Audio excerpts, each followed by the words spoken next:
That was weird. You get a similar sort of funny, what with him being Diablo. And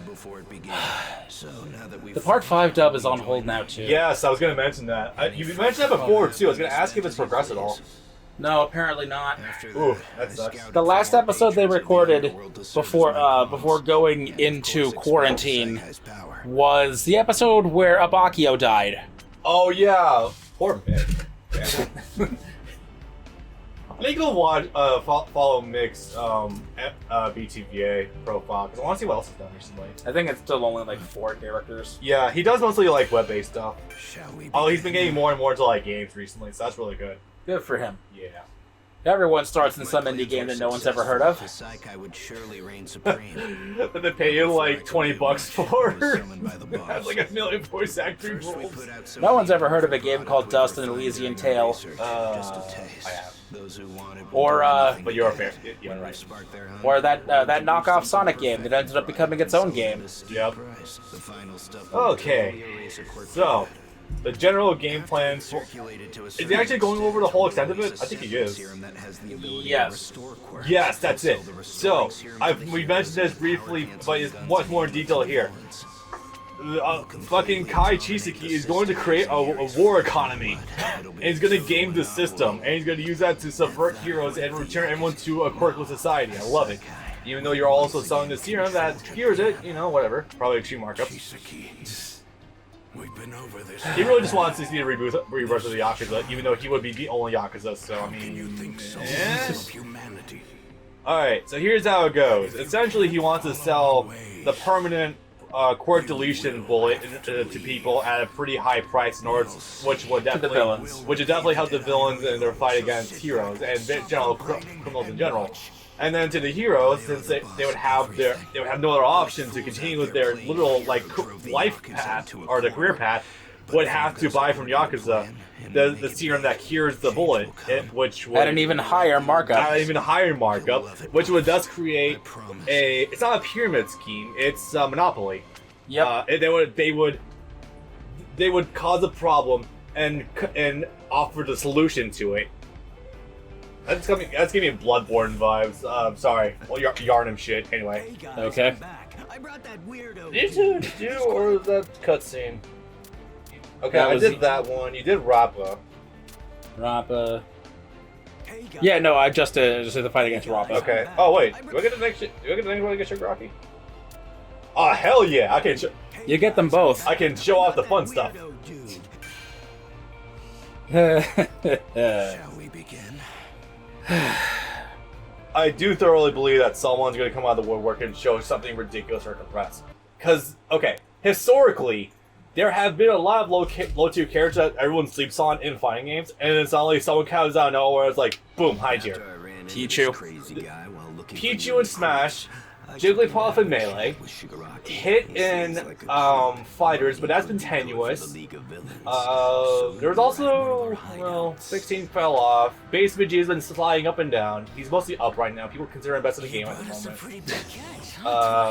Thinking of other pseudo cutscene almost. Thinking of other shit in prior fighting games where a character's actually low tier until they get really good. Oh, Endeavor.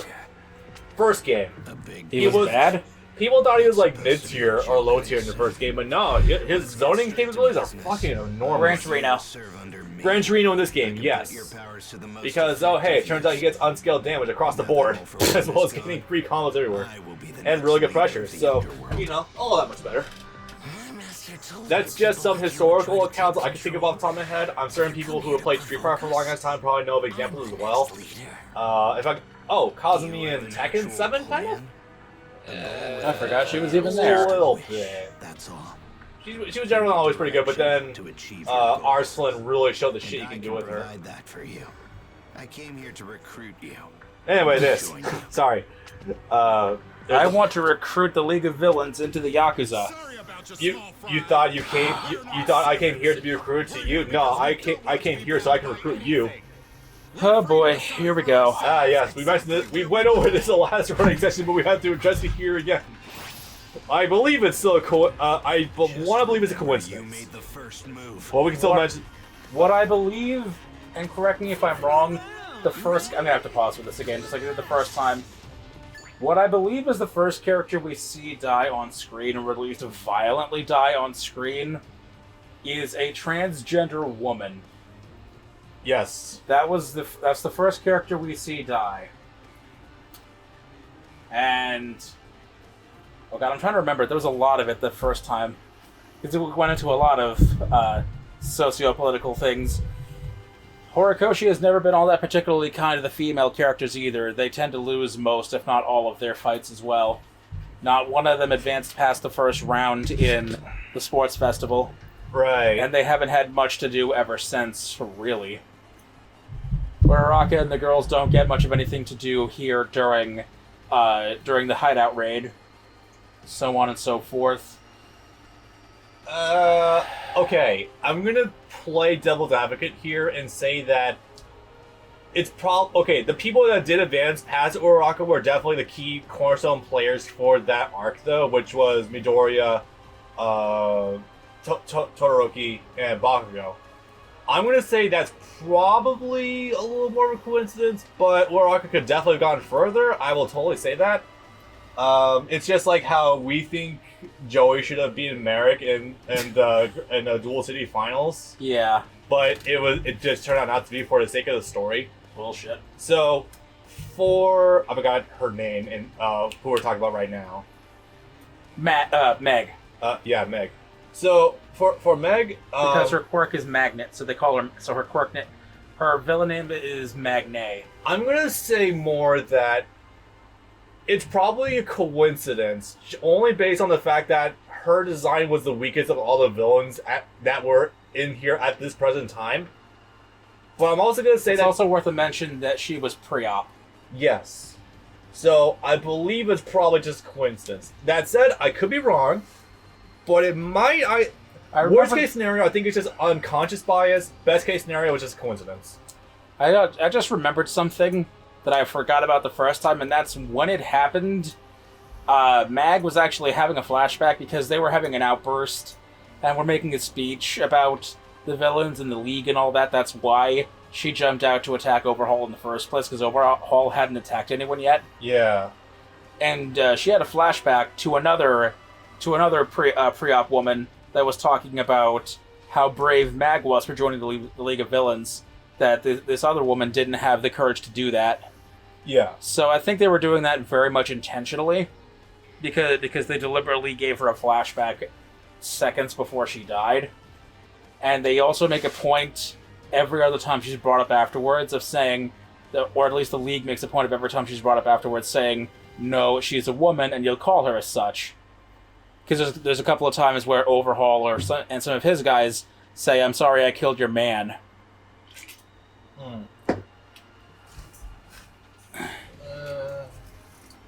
So no matter how you want to slice that, some of that was intentional.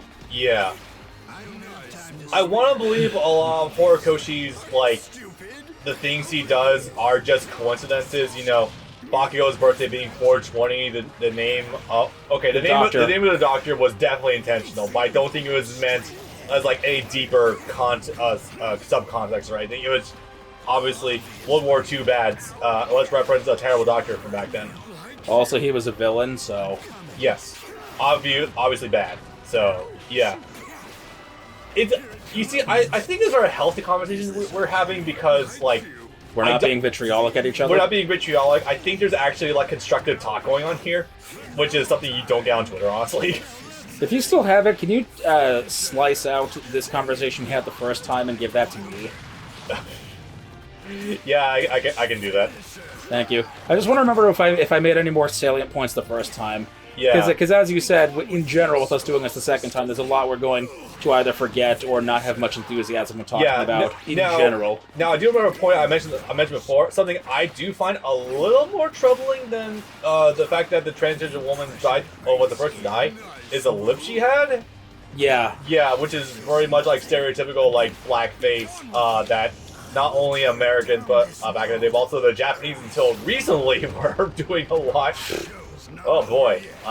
Yeah, that's rough, buddy. Oh wait. Oh, I can kill him with the dash level. That was fun. Yeah, just chill back and just attack him. Just go full screen and do neutral triangle. There you go. There you go. Claiming it's low tier is giving you a run for your money. Well, you keep talking about those buff story stats. Oh no, the story characters are changed. Near talking about the story stats, right? I have to seal this guy away. Oh, yeah, I guess we can also have further elaboration upon the weird direction for Compress's voice actor. Kent Williams had some weird direction in this game. Almost all of his lines make it sound like he's overtly angry, and he might be in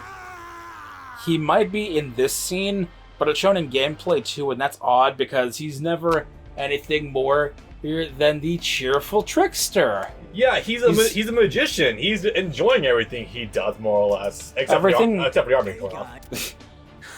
Everything is not but everything is a show. It's a slip of hand. It's for the audience. Sleight of hand, but yeah. Yeah. Slip of the tongue. His hand did slip off, to be fair. And then he slipped someone else's hand off in return. Hey. Okay.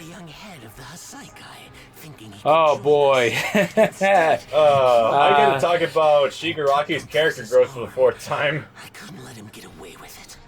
I'll let it more speak for itself here, because I've already addressed it roughly in the prior recording session as well, like for the actual dub hero side.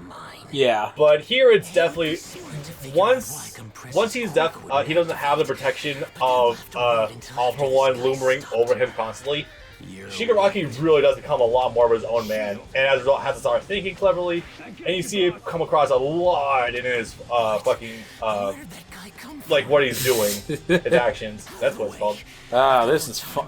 Wait, do you fight a generic before you have to fight Yep. Overhaul? You don't even fight Overhaul, I don't think, with him. Not until like endgame. So Right, the next fight is a practice fight with Shigaraki. Oops. Okay, admittedly, if I can't get a full rep before the end of this, I will retry it, but only because you already know the damage it does. Yeah. Alright, boom, boom, boom. There we go. So, this is the Shigaraki loop. This was taken out of the recent balance patch.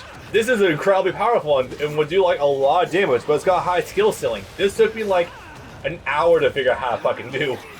No, I'm kidding about that. The trick is just button matching. You can still do it for a time being in story mode, but for regular after style, I guess Shigaraki, it's gone. As well as a lot of loops for other characters too. You mentioned the very first day when you practiced with significantly tighter inputs, you were able to get it off a couple of times. And you display that in front of me, it's just nowhere near as reliable as it used to be. That it was still possible to do. Oh no, it's only in story mode. In terms of training mode, I have never gone to land once. No, you did it once. I know for a fact because I was there with you when you did it. Did I? Yeah, you got it off once or twice and said that it was way too hard now to get it off consistently. That it's way too goddamn tight. I can just back out of training mode after this and just go try it. Like, I'm pretty goddamn sure it's actually gone now. Let's wait until this is over. Oh no, when this is over, yeah. I just wanted to chat. There's one dead for each of us now. Let's stop there. Yeah, if they kept going, they would have accrued a lot of losses. Tomura, let me cut him. Real quick. Good luck with that. I do love the presumption on the villain side, though. Villains, not the league, not Kai villains. The League and the Yakuza. Yeah, someone tries to make the claim that they both lost someone on importance, and then the villain side said that no, we lost Meg. And now in the back of my mind, I'm just like, well, bold of you to assume that the villain that you guys kill on Chiseku's side didn't also have a name. Okay. Anyway, I'm gonna take like literally 2 minutes. That's all I need. I do want to go see if this actually is. This might not be the platform to try that on. Oh no, this is still easy. Okay. Allow me to demonstrate my skills. I know the novelty's mostly worn off now, but it's just hearing Bakugo talk. Yes. That still gets me more than anything. Bakugo's dub voice, Clifford, God, I love the guy so much. Who the hell? Oh! Nomu? Oh, right, Nomu, okay. Unless that's... It was that's no move. Oh, okay, no, Hawk is down here, okay. Ryok, we get my eyes used to the screen, give me a moment. Okay, pleased to meet you. These are just my defaults. I'll take you. Support. But her assist isn't good anymore, right? Not really, but it can still work, depending on the context. Change the stage. He hasn't even loaded yet.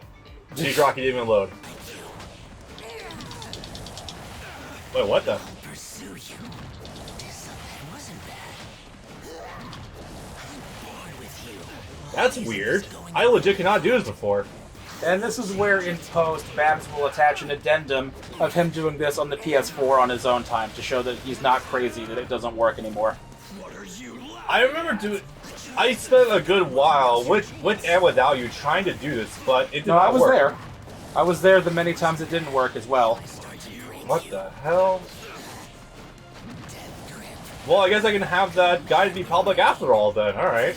Because I did make a little quick sample video on how to do this. It's just... Last couple of times it hasn't been working, so... Oh, it's just... I think my timing just off that a little bit. It might be the natural input delay of the wireless controller, which isn't anything significant. It's not, you know... It's not the Pro Controller of the Wii.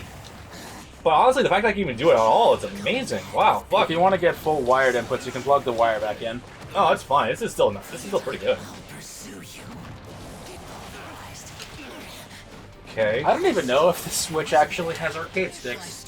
It probably does. Oh no, But I wouldn't know. 1, 2, 3. So it does natively have like one actual fight stick, but there's of course the USB adapters for the Switch. Right. Wow. Okay. You said it hasn't been patched again since the initial Hawks patch, right? Hold up. You sure? 1 point. Yeah. Yeah, because the PS4 version is on 1.05. Wait, what the hell? So wait, is your version behind then? But No. That doesn't make sense. No, because it would try to update the moment you open the game. Let's watch it. I'm confused. I'm gonna have to look into this later, but I guess the Switch version works for the time being. I guess. And this is But where I mean, wait. Would that mean that the games are now divergent? no. What the fuck? Okay. Anyway, I'm gonna stop. It's because the first couple of patches on PS4 were for online stability. Oh, that would do it.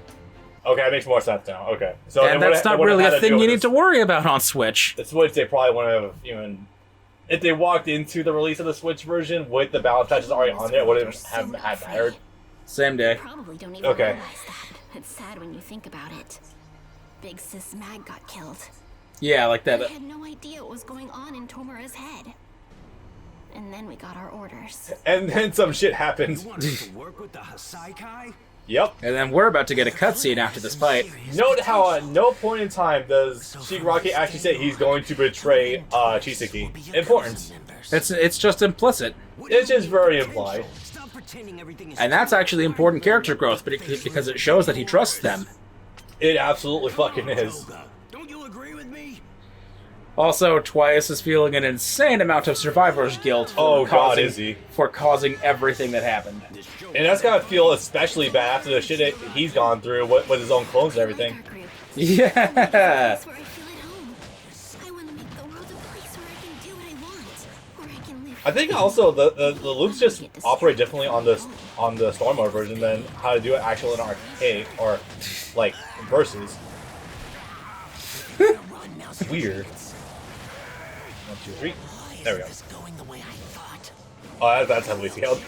Okay, yeah, no, the story stats are still definitely in tow because normally this should do like probably half health, not nearly that much. That did a good amount of damage. Oh no, it definitely did.